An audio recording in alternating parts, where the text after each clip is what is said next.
Hey, what's up, guys? Welcome to another market update video. Today, let's start off with some Bitcoin price action here. So we did see some sell-off over the last few weeks on Bitcoin, but if you notice, we are still holding above 100K. It's still above that previous level of resistance here back in January and last December. So Bitcoin still looks pretty good. And as long as it's holding above 100K, in my opinion, that's still very bullish price action.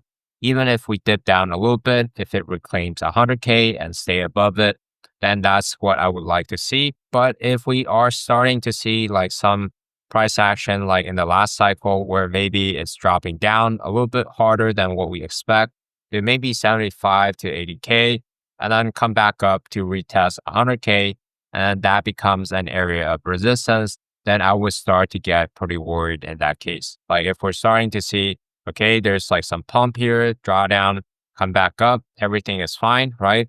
But then a large dump back down, and then a pretty weak bounce here. And that could be a pretty bearish price action, but so far so good. And I don't think anybody could actually accurately time the top or the bottom of the market. If you're in profit and it's a shorter term trade or investment, it's always a good idea to actually lock in some profits rather than just hold until whatever your price target could be, right? So if you need to take some profits off the table, now is the time to do it, and just do a portion of your portfolio if you want to take profits, right? And again, this is not financial advice. I'm just sharing what I've been doing. I consistently take profits off the table with the fees that I earn, especially with these altcoin pairs that could be higher risk than just buying and holding Bitcoin. We want to make sure that we're stacking some stable coins in case the market does head lower. And I am tracking this ascending wedge here. It started to break down a little bit, but then we're seeing some bounce here currently as I'm filming this. So it's Monday, 3 p.m. in Asia here, so near midnight for the US folks. And we'll see how the market opens, but I'm not too worried, to be honest, because the rates are still coming down. Stocks are still looking good. Gold is incredibly strong. And a lot of the OGs and people that follow the 4-year cycle theory, they're selling a lot of their holdings here. And that could be another reason why the prices are kind of suppressed here for Bitcoin. If the prices go down, it would be a great opportunity to buy more. If the price keeps going up, then we could think about securing more and more profits, right?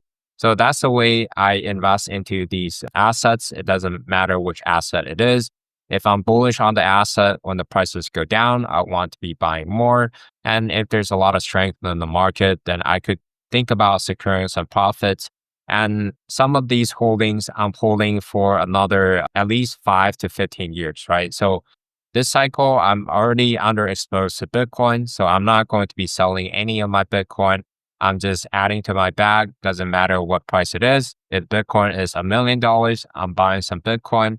If Bitcoin is $10, I'm buying some Bitcoin, right? So it doesn't matter how much it trades. And the same is similar with Ethereum. These two assets, a lot of treasury companies are accumulating, and a lot of people are buying and holding for, longer term investment. So it is worth buying and holding, in my opinion, rather than trying to take like every swing up and down, right? For Ethereum, you could debate, okay, maybe it's better to take like the swing up and down for some of your holdings because it is definitely more volatile than Bitcoin.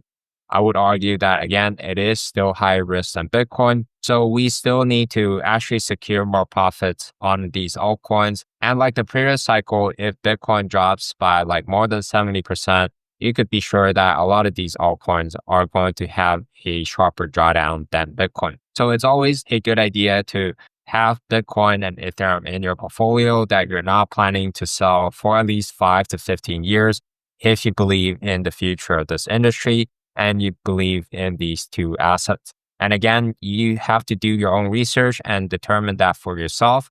I'm not here to tell you guys, okay, like which assets are good to buy. I'm just saying like, okay, this is what I see on the charts. And you guys could be making your own analysis and kind of see if you agree with me or not, right? So you always want to think for yourself. If you're following someone else's analysis, it could lead to a lot of poor decision making. And if we just look at ETH's price action here, it's still trading above that local resistance that we saw throughout 2024. So in my opinion, if it's holding above this level around 4K here, then Ethereum would have a pretty good chance of breaking out higher, especially with the rates coming down. And a lot of these assets are just moving up in price, right? If you're in cash, in my opinion, that's still like the worst asset to hold long term. Because if you're wrong about the market crash, you're basically going to be sidelined, right? If we pull up the stocks chart here, you can see sometimes it's just not very simple to be like selling the top and buying the bottom. You could be selling here and then you time the perfect top, right? But then you're basically holding down and maybe your dollar cost averaging down a little bit, but you did not expect a recovery that sharp. So then if you actually did not redeploy your whole capital back here, then you would have been sidelined all the way up, right? And your performance would have been probably worse than if you were just to buy and hold the S&P 500. And this is the same thing back in 2020. And at the time, I was working with a few people that have been investing in the market a little bit, but they're trying to time like the top and the bottom of the market, right? And what happened was like the price dropped pretty aggressively. I was saying, hey, buy in. It's a great time to buy. The prices are really cheap. Historically, the governments do step in to stimulate the market and stuff like that. And I'm not quite sure where the bottom was going to form, right, at this point in time. And there's a ton of uncertainty in the market. Of course, the client did buy, but not the whole amount of their portfolio. And it's just a very tiny amount of their portfolio. And then they're basically sidelined this whole way up in 2022, right? And you can see in 2022, from the peak to the bottom, we did see a pretty close to like 25, 26% drawdown. So pretty good drawdown here and a great chance to buy more stocks here in the S&P 500. But even in the drawdown, it's not even cracking below the previous high, right? So that's the dangerous action of trying to time like the perfect top and the bottom. Sometimes you can do it, especially if the market is kind of like moving sideways. There's a lot of opportunity to like buy and sell. But if the market just keeps drifting up, you're going to miss like a long-term wealth accumulation, right? So it's very important to actually differentiate like, okay, these are like my shorter term investments. That's like more speculative, maybe like these altcoins, if it goes up by like 2x, 3x, I'm going to be selling most of it or all of it and then use that profit to accumulate stuff like stocks, gold, Bitcoin. That is very likely going to be around for the next decade or two or the next 30, 40 years, right? So it's very important to like know which assets you're buying. And for some of these assets, it's better to just not sell at all or sell only a tiny portion of your portfolio, right? So let's say you were investing in the dot-com bubble in 2000. It's probably not a great idea to sell like your whole stock portfolio simply because you believe that the market is overvalued, right? But you could definitely take some chips off the table, maybe 30%, 50% of your portfolio. Because if you didn't catch the perfect top, then it's going to be very difficult to find like the opportunity to buy in, right? And you might be like buying and selling, buying and selling. You're chopping your portfolio and basically giving back the gains to the market. And again, as a longer term investor, you typically don't want to be like 100% in stable coins, especially if you believe that the market is near the top or that the bear market is coming, simply because if you were wrong, then you could be sidelined and actually miss like any entry that you could have had, right? For example, back in 2011, you could have seen like, okay, like the market has been really weak. And then you see like a lower high here and then the price drawing down. You're trying to maybe wait for like a better entry here. But then if you did that, you would have been sidelined this whole way up where the stock market basically doubled over the next few years, right? So it's very important to like not try your best to like time the market too much, especially on longer term investments. We want to actually be taking profits when the opportunity comes, but also not all of our investment portfolio, right? We want to actually have long exposure in the market. And over time, it's always more profitable to be long than to actually be short and right over time, simply because assets don't go down more than like 100%. But on the long side, assets could go up like infinitely, right? Especially if the dollar becomes weaker and weaker. assets do tend to drift up over time. And one thing to also note is if you're selling some of your assets now, you kind of want to think about what else are you going to buy, right? If you're selling your Bitcoin right now, I personally would not be staying in cash. I would probably diversify into some stocks, either the S&P 500 or the QQQ index fund, which tracks the NASDAQ, right? It's made up of a lot of stocks. Or you could be looking for maybe like a fund that invests into more value companies like ACHD. The performance have been pretty weak here because a lot of the capital went into like AI and tech, but it could be a strategy to kind of diversify your holding and pick up some of these assets that could be slightly undervalued compared to the broader stock market. So let's take a look quickly at some of these altcoins chart here. If we're looking at the others chart, which again exclude the top 10 altcoin, you can see it has been pretty weak this year so far, right? If we were looking at beginning of the year in January, the prices of others was trading at 350 billion roughly, and now it's trading only at 250 billion. So it doesn't make sense for me to be selling out of my core holdings right now if I'm holding a lot of altcoins and I believe that the industry is growing and that there's a lot of catalysts that is coming in the next few years. Rather than selling my core holdings now, I am trying to look for like different opportunities to sell.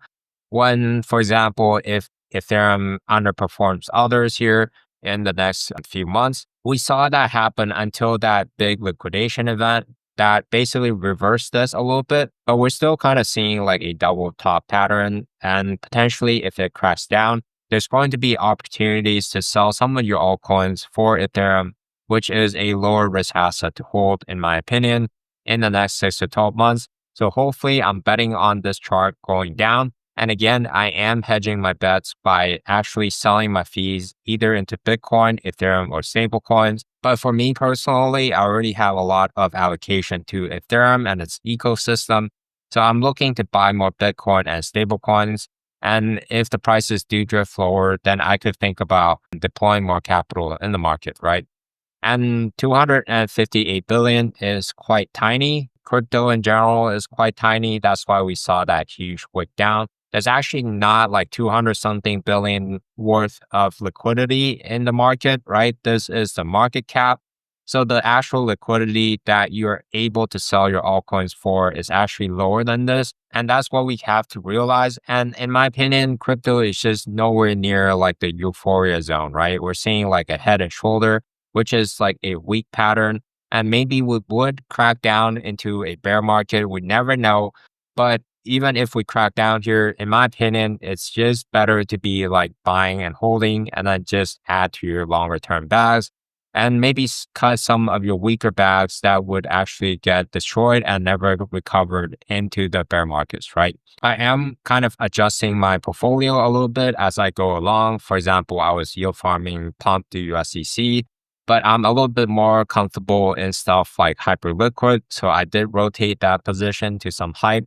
And that's something that you guys could always do at any time, right? If you're holding one altcoin, you could rotate it for another. If you're holding Arrow, for example, you could be rotating some to Pendle. So that's always something that you guys can do. And the best time would depend on like the relative chart. For example, if I'm rotating from pump to hype, if pump is really high compared to hype, really strong compared to hype, and that's typically a great time to rotate the pump to hype, right? And the reason why I rotated is because, again, I already have exposure to pump and I'm more comfortable holding more hype rather than less hype. So if this chart do dump because I'm yield farming this pair to the downside, then I'm going to be stuck with 100% pump and no hype exposure. That's why I'm buying hype instead of doubling down into my pump bags. And this is a relative chart. Again, this is something that you guys should know how to read if you're investing into crypto. We want to be able to compare the performance of different assets, like for example, Solana to Ethereum. If Solana is really strong compared to Ethereum, then you could think about securing some Solana profit into Ethereum. And then the opposite is true, right? If you're holding a ton of Ethereum and these altcoins are relatively weak compared to Ethereum, you could actually allocate a portion of your portfolio to either buy and hold these tokens or to just yield farm these pairs in concentrated liquidity pools. And again, the way you guys want to think about concentrated LPs is that we want to be prepared for the scenario if the price go up or down out of our ranges. So we need to be comfortable being fully converted to either asset, right? So if you're comfortable with having 10% max allocation to Solana or Ethereum, then that's the max amount that we want to put inside this pool rather than putting, maybe 20% because you're only thinking about like the initial deposit amount, right? So if you're only comfortable with a 10% allocation, then we definitely don't want to be over allocated into these pools. And it works the same exact way with different pools. Like for example, that pump to hype chart I just showed you guys, you can find this pair on different dexes like Project X. But basically the funds that I keep inside this pool, I'm comfortable with the asset being turned 100% into either pump or hype. So if I have, for example, 10% of my portfolio into this pair, then I want to make sure that I'm actually comfortable holding either pump or hype at a max allocation of 10%, right? If I'm not comfortable with that, then I want to kind of adjust my allocation a little bit. And one thing before I hop off, I do want to highlight that even though we saw a negative week in terms of ETF outflow on the month, we're still up pretty big on Ethereum.